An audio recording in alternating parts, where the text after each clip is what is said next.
269장. 무왕은 군함의 맨 앞에 서서 짙은 해물을 가르며 성벽이 어렴풋이 보이는 방향을 응시했다. 하늘과 바다가 구분되지 않을 정도로 짙게 깔린 안개는 발해군을 감싸며 숨죽인 듯한 고요함을 만들어냈다. 그 해무는 마치 신이 그들에게 던져준 가림막처럼 적의 시야를 막고 있었지만 그 속에는 폭풍 전야의 불안한 고요가 감돌고 있었다. 이 고요가 깨질 때 우리는 역사를 다시 쓸 것이다. 무왕은 자신에게 다짐하듯 중얼거리며 손끝으로 칼자루를 쥐었다. 그의 시선은 적의 성벽을 향한 채 흔들림이 없었다. 바람이 그의 갑옷을 스치며 차갑게 지나갔지만 그의 내면에서는 불길 같은 결의가 타올랐다. 병사들은 말없이 명령을 기다리며 무장의 신호를 주시했다. 숨소리마저 조심스럽게 억누른 채 병사들의 움직임은 하나로 뭉쳐 있었다.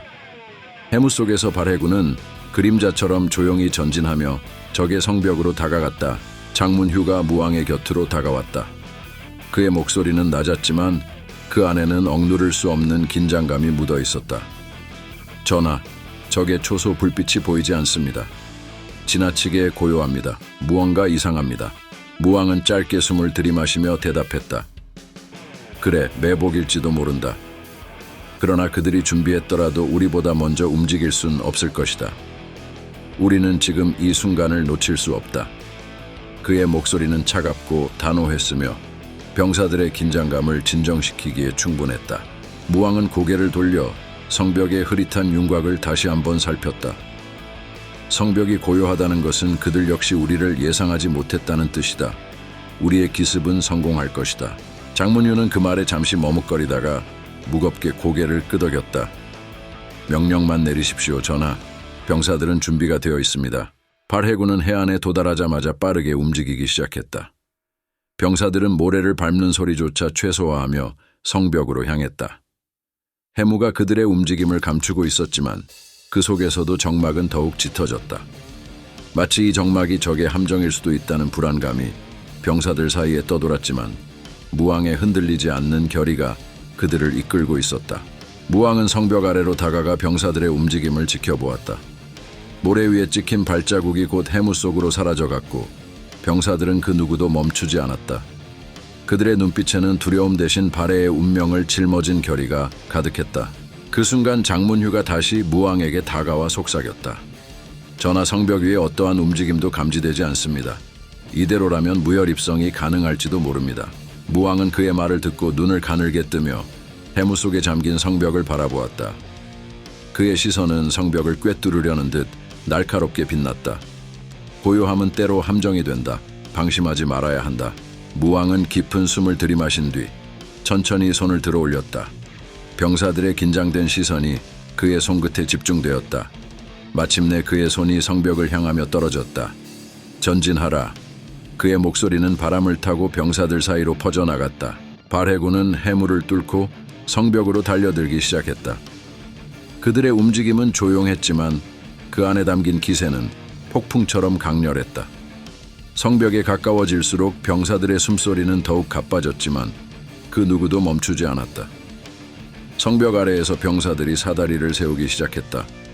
마치 안개 속에서 자라는 그림자처럼 발해군은 성벽을 타고 오를 준비를 했다. 장문휴가 무왕의 곁으로 다시 다가와 조용히 보고했다. 전하, 적들은 여전히 움직이지 않습니다. 그들이 방비를 놓쳤거나 우리가 그들의 예상을 완전히 벗어난 것 같습니다. 무왕은 짧게 고개를 끄덕이며 대답했다. 그렇다면 더욱 빠르게 움직여라. 방어선을 구축하고 이곳을 발해의 것으로 만들어라. 시간이 우리의 편이 아니다. 장문휴는 명령을 받들어 병사들에게 신호를 보냈다. 사다리가 성벽을 타고 올라갔고 병사들이 성벽 위로 침투하기 시작했다. 그들의 움직임은 빠르고 정확했으며 성벽 위는 여전히 고요했다. 그 순간 무왕의 마음속에는 고구려의 멸망이 떠올랐다. 그날의 패배는 그의 가슴에 깊은 상처로 남아있었지만 오늘 그는 그 상처를 치유할 결심을 했다. 그는 칼자루를 단단히 쥐며 성벽을 응시했다. 발해의 미래가 그곳에 있었다. 오늘 우리는 발해의 이름을 이 바다와 성벽에 새길 것이다. 무왕은 낮은 목소리로 중얼거리며 다시 한번 결의를 다졌다. 바람이 거세게 불기 시작했다. 해무는 점점 걷히고 있었고 발해군의 그림자가 성벽 위로 스며들었다. 이제 남은 것은 그들이 이 고요 속에서 진정한 승리를 거두는 것이었다. 그리고 발해의 운명은 해무 너머의 성벽 위에서 쓰여질 준비를 하고 있었다. 등주 내성의 성벽은 해무 속에서 서서히 모습을 드러내기 시작했다. 그 거대한 벽은 마치 고대의 거인이 깨어난 듯 우뚝 서 있었고 바람에 실려오는 차가운 공기는 전투가 다가오고 있음을 알렸다. 그러나 무왕은 흔들리지 않았다. 그의 손에는 발해의 상징인 삼조고 깃발이 휘날리고 있었고 그의 주위에는 1000명의 기병들이 철저히 무장을 갖춘 채 침묵 속에서 대기하고 있었다. 이제 시작이다. 무왕은 속삭이듯 중얼거리며 말을 고삐를 조였다. 바람이 그의 얼굴을 스쳤고 갑옷 위로 스며드는 한기는 그의 결의를 더욱 단단하게 만들었다. 그는 성벽 너머에 숨어 있을지 모르는 적을 상상하며 그들의 오만한 미소를 깨부수리라 다짐했다. 장문유는 무왕의 곁으로 다가와 그의 강철 같은 결정을 바꾸려는 듯 낮은 목소리로 말했다. 전하, 선봉은 소신이 맞겠습니다. 전하께서 이끌지 않으셔도 저희는 충분히 승리를 가져올 수 있습니다. 발해의 왕께서 위험을 무릅쓸 필요는 없습니다. 무왕은 천천히 고개를 돌려 장문휴를 바라보았다. 그 눈빛은 깊고 날카로웠으며 오랜 전쟁의 기억과 전사의 혼이 담겨 있었다. 그는 말없이 미소 지으며 장문휴의 어깨를 가볍게 두드렸다. 장문휴, 너는 충직한 장군이다. 그러나 오늘은 내가 나아가야 한다. 전장에서 나는 단지 왕이 아니다. 나는 까마귀의 후예이며 삼조고의 피가 흐르는 전사다. 적에게 우리의 기세를 보여줄 첫 순간을 내가 놓칠 수는 없다. 그의 목소리는 깊고 단호했다. 바람에 실린 그 말은 군사들의 귀에까지 닿아 그들의 마음을 단단히 붙들었다. 장문휴는 더 이상 아무 말도 하지 못했다. 그는 고개를 숙이며 물러났고 무왕의 결단을 받아들였다. 무왕은 그의 선발대와 함께 말을 몰았다. 그의 말발굽은 모래 위에 깊은 자국을 남기며 성벽을 향해 나아갔다. 해무 속에서도 삼조고 깃발이 찬란하게 휘날렸다. 그것은 전장의 기세를 상징하며 병사들의 마음을 하나로 묶는 구심점이었다. 그의 뒤를 따르는 1000명의 발해 기병들은 철저히 무장을 갖추고 소리 없이 해안을 가로질렀다. 그들의 움직임은 폭풍 전야의 고요함과 같았다. 바닷바람은 점점 더 거세졌고 해무는 모든 것을 삼키려는 듯 짙어졌다. 그러나 그 속에서 발해의 기병대는 마치 바다 위를 달리는 파도처럼 성벽을 향해 몰려갔다. 말발굽의 소리가 희미하게 바람을 타고 울렸다. 무왕의 눈앞에 등주성이 어렴풋이 보이기 시작했다. 성벽은 검은 그림자처럼 우뚝 서 있었고 그 위에는 움직임이 전혀 없었다. 초소의 불빛도 꺼져 있었고 성벽을 지키는 적의 기척은 느껴지지 않았다. 그것은 묘한 고요였다. 무언가 숨겨진 긴장감이 공기를 타고 전해졌지만 무왕은 주저하지 않았다. 성급히 판단하지 마라. 무왕은 조용히 그러나 또렷이 말했다.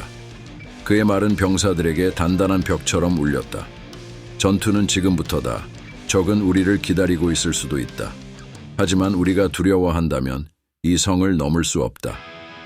말을 탄 무왕은 선발대의 선두에서 직접 성벽으로 돌진했다.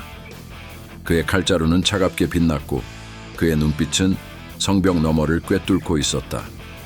병사들은 그를 따르며 바람과 해무를 가르며 달렸다. 성벽이 가까워질수록 그들의 기세는 더욱 강렬해졌다. 해무 속에서 성벽이 점점 선명해졌다. 무왕은 칼을 높이 치켜들며 외쳤다. 발해의 전사들이여, 우리의 이름을 이 성벽에 새기자. 적들이 두려움에 떨며 우리의 깃발을 보게 하라. 병사들의 함성이 해무를 가르며 울려 퍼졌다. 그것은 침묵 속에서 폭발한 천둥과 같았다. 무왕은 그 함성 속에서 말을 몰아 성벽으로 돌진했다. 그의 눈에는 이미 승리의 그림자가 어른거리고 있었다. 무왕의 선발대는 성벽 바로 아래에 도달했다. 바람은 더욱 거세게 불었고 해무는 이제 그들을 완전히 감싸고 있었다. 그러나 그 속에서도 무왕의 눈빛은 흔들림 없이 성벽을 향하고 있었다. 그는 단호하게 칼을 들고 외쳤다. 이 성은 오늘 우리가 지배한다. 발해의 이름을 잊지 못하게 하라. 그 순간 발해의 기병대가 해무 속에서 폭풍처럼 터져 나왔다. 성벽 위로 날아오르는 화살과 함께 전투가 시작되었다. 무왕의 검은 번개처럼 빛났고 병사들은 그의 뒤를 따르며 성벽을 넘기 위해 목숨을 걸고 싸웠다. 등주성은 이제 발해의 깃발을 맞이할 준비를 하고 있었다. 무왕의 결의와 병사들의 희생 속에서 발해의 미래는 해무 속에서 새로운 역사를 쓰고 있었다. 270장 용장 아래 약졸없다. 등주성은 깊은 해무 속에서 거대한 유령처럼 떠 있었다. 그 거대한 성벽은 발해군의 앞길을 막고 있었지만 그것은 곧 무너질 운명이었다. 무왕은 말 위에서 날카로운 눈빛으로 성벽 너머를 응시했다. 그의 마음은 이미 전장 너머 승리를 그리고 있었다. 삼조고 깃발은 바람을 가르며 높이 휘날렸다. 그것은 발해의 영광과 무왕의 결의를 상징하고 있었다. 무왕은 환두대도를 높이 들며 병사들을 향해 외쳤다. 발해의 전사들이여, 눈을 감아라. 그의 목소리는 전장 위를 울리며 병사들의 마음속 깊은 곳까지 스며들었다. 병사들은 잠시 망설였으나 곧 그의 명령을 따랐다. 그들의 눈이 감기는 순간 무왕은 다시 외쳤다. 보이는가? 고구려의 울음이 보이는가? 삼조고의 절규가 들리는가? 까마귀 지옥의 어둠 속에서 우리의 조상이 울부짖고 있다. 그들에게 대답하라. 우리의 검으로 그 울음을 멈추게 하라. 그의 말은 병사들의 심장을 요동치게 했다. 고구려의 멸망과 잃어버린 조국의 아픔이 그들의 가슴을 뜨겁게 달구었다. 병사들은 눈을 뜨며 외쳤다. 삼조고 만세, 발해 만세, 무왕 만세. 그들의 함성은 해무를 뚫고 성벽 위로 퍼져나갔다. 그 소리에 성벽 위의 당구는 두려움에 떨기 시작했다. 무왕의 환두대도가 처음 적의 방패를 찢었을 때 전장은 이미 지옥으로 변하기 시작했다. 그는 선봉에서 말을 타고 돌진하며 적진을 가르며 내달렸다. 그의 칼날이 적의 갑옷을 뚫고 살을 갈랐다. 피가 공중으로 튀었고 적군의 비명은 해무 속에 메아리쳤다. 무왕의 말발굽은 피로 진창이 된 땅을 짓밟으며 앞으로 나아갔다. 삼조고의 깃발 아래 발해군의 기병들은 폭풍처럼 성벽으로 몰려갔다.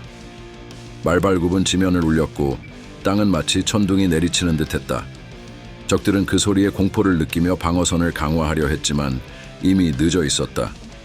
무왕은 환두대도를 높이 휘두르며 앞을 가로막는 모든 것을 잘라냈다. 그의 칼날은 적의 목을 가르고 잘려나간 머리가 공중에서 돌며 피를 뿌렸다. 삼조고의 이름으로 적을 모두 쓸어버려라. 무왕의 외침은 피비린내로 가득 찬 전장을 울렸다. 그의 목소리는 병사들에게는 천둥이었고 적들에게는 저승사자의 경고와 같았다. 장문휴는 무왕의 뒤를 따르며 적진으로 뛰어들었다. 그의 칼날은 번개처럼 번뜩이며 적의 심장을 찔렀다. 그는 한 번도 멈추지 않았고 그의 도끼는 적의 방패를 부수고 그 뒤에 병사들마저 쪼개며 피와 살점을 날렸다. 그의 주위는 이미 피로 물들었고 적들의 절규가 끊임없이 이어졌다. 해무 속에서 적의 목소리는 희미하게 울렸지만 그들의 고통은 뚜렷했다. 방패를 들고 버티던 적 병사의 팔은 장문휴의 도끼에 의해 어깨부터 잘려나갔다. 비명과 함께 피가 분수처럼 솟아올랐고 병사는 무릎을 꿇으며 쓰러졌다. 그러나 장문휴는 이미 다음 적을 향해 나아가고 있었다. 그의 움직임은 거칠고 잔인했지만 그는 한 번도 뒤돌아보지 않았다. 발해군의 기병들은 성벽을 타고 오르며 당군을 압박했다. 그들의 창은 성벽 위로 튀어오르는 적의 머리를 겨누었고 손목과 머리, 심장에 치명적인 상처를 남겼다. 성벽 위는 이미 피와 살점으로 뒤덮였다. 해무 속에서도 피의 냄새가 짙게 퍼졌고 발해군은 그 냄새 속에서 더욱 광기 어린 힘을 얻었다. 무왕은 성벽 위로 올라섰다. 그의 칼은 이미 피로 물들었고 갑옷은 적의 피와 살점으로 얼룩져 있었다. 그는 멈추지 않았다. 그의 환두대도는 끊임없이 휘둘러졌고 성벽 위에서 마지막으로 저항하던 적 지휘관의 목을 잘라냈다. 지휘관의 머리는 성벽 아래로 떨어졌고 그 모습은 적 병사들의 마지막 사기를 꺾었다. 성벽 위에서 무왕은 삼조고 깃발을 높이 치켜들었다. 깃발은 피와 먼지로 얼룩졌지만 그것은 발해의 승리를 상징하고 있었다. 그는 깊고 강렬한 목소리로 외쳤다. 발해의 전사들이여, 이 성은 이제 우리의 것이다. 이 땅과 바다는 더 이상 적의 것이 아니다. 삼조고의 이름으로 우리가 이겼다. 발해군의 전사들은 함성을 지르며 성벽 아래로 밀려드는 적을 끝까지 몰아내기 시작했다. 성 안은 완전히 장악되었고 적의 병사들은 마지막까지 저항하려 했지만 발해의 전사들에게는 아무도 대적할 수 없었다. 대인, 구독과 좋아요 부탁드리겠습니다. 소인, 목숨을 바치겠습니다.